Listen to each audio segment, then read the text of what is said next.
Hi friends, welcome to our channel. இப்போ நம்ம எங்கே வந்துருக்கிறோம் பார்த்தீங்கன்னா, உதிரநாம கோயிலுக்கு வந்துக்கிறோம். உதிரநாம கோயில் பார்த்தீங்கன்னா, ரொம்ப ஒரு ஃபேமஸான கோவில் கேஜிஎஃப்ல. கோவில் சின்னதாக இருந்தாலும் ரொம்ப விசேஷமான கோவில். அதிகமாக சக்தி உள்ள ஒரு கோவில் இது. இது எப்படி அதிகமாக சக்தி உள்ள கோவில் நீங்கள் எனக்கு கேட்கலாம். இந்த கோவில் கட்டுறதுக்கு முன்னாடி வந்து சின்னதாக இருக்கிறப்போ இங்கே பிஜிஎம்எல் ஹாஸ்பிட்டல் இருந்துக்குது. பிஜிஎம்எல் ஹாஸ்பிட்டல் பக்கத்தில் பார்த்தீங்கன்னா, ஒரு மைனிங் சில்ட்ரன்ஸ் வார்டு இருக்குது. சில்ட்ரன்ஸ் வார்டில் வந்து கோவிலில் பாட்டெல்லாம் போட்டிருந்தாலும் ரொம்ப டிஸ்டர்ப் ஆகும் சொல்லிட்டு வெள்ளைக்கார துரைங்களை வந்து இந்த கோயில் எடுத்துடணும், இங்கே கோயில் இருக்கக்கூடாது சொல்லிட்டு வந்து இப்போ கோயில்கார்ட்ட பிரச்சனை பண்ணியிருக்கிறாங்க. அப்புறமா பார்த்தீங்கன்னா வெள்ளைக்கார துரைங்களுக்கு சில ப்ராப்ளம் ஆகிட்டு அவங்களே வந்து பார்த்துட்டு கோயிலெல்லாம் பார்த்துட்டு சரி நீங்கள் பிஜிஎம்எல் லேண்டு நாங்கள் கொடுக்குறோம் நீங்கள் கட்டிங்க சொல்லிட்டு அவங்களே சில கோயிலுக்கு டொனேஷன் எல்லாம் கொடுத்து கோயில் கட்டியிருக்கிறாங்க. அந்த மாதிரி இந்த கோயிலுக்கு ஒரு வரலாறு இருக்குது. இந்த கோவிலுக்கு வந்திருக்கிறோம். இந்த கோவில் பார்த்திங்கன்னா ரொம்ப ஒரு விசேஷமான கோவில்.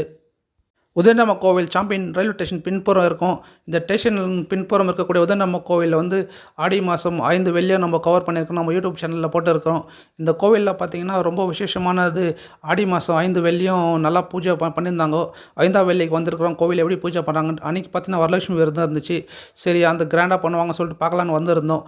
வந்து பார்த்ததில் ரொம்ப விசேஷமாக இருந்தாங்க. அதிகமான கூட்டங்களும் கோவில் அதிகமாக இருந்துச்சு. ரொம்ப விசேஷமாக வரலட்சுமி விரதம் சொல்லி லேடிஸுங்கெல்லாம் அதிகம் பேர் வந்திருந்தாங்க. இந்த கோவில் பார்த்திங்கன்னா ரொம்ப சக்தி வாய்ந்த கோவில்னு சொல்லிட்டு இப்போல்லாம் பார்த்திங்கன்னா கோலார் தங்கவேலில் தான் அதிகமாக பேர் வந்திருந்தாங்க. இப்போ பார்த்திங்கன்னா பங்கார்பேட், பெங்களூர், பெம்மால் சரௌண்டிங்லேயும் நிறைய பேர் வர ஆரம்பிச்சிட்டாங்க இந்த கோவிலுக்கு. இந்த கோவில் ரொம்ப ஒரு விசேஷமான அந்த அம்மனுடைய சக்தி அதிகமாக இருக்கிறதுனால நாளுக்கு நாள் பார்த்திங்கன்னா வேறு ஊர்லேருந்து வரக்கூடிய பக்தருங்க அதிகமாக இருக்குது. இப்போ பங்கார்பேட்லேருந்து பெங்களூர்லலாம் கூட வர ஆரம்பிச்சிட்டுருக்கிறாங்க. ரொம்ப ஒரு விசேஷமான கோவில். இந்த கோவிலுக்கு வந்திருந்தோம். 5 வெள்ளியை நம்ம யூடியூப் சேனல் மூலிமா கவர் பண்ணியிருந்தோம். நாங்கள் வந்து இந்த 5ஆம் வெள்ளி எடுத்திருந்தோம். நம்மளோட வியூவர்ஸ்க்காக உங்கள் கண் முன்னே இந்த கோவிலுடைய காட்சி எடுத்துன்னு வந்துக்கிறோம். வாங்க போய் பார்க்கலாம்.